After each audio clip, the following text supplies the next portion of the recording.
Liris Chika, dumagundong ang sinihan dahil sa halikang Jem at Fiang at hinuhulang magiging blockbuster hit.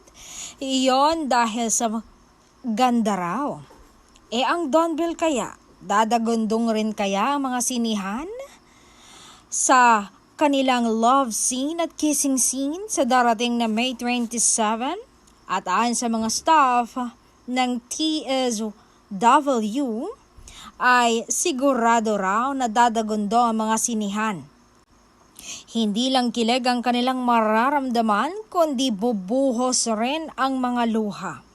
Kaya't siguraduhin daw na magdala ng tissue. Sunny care ha?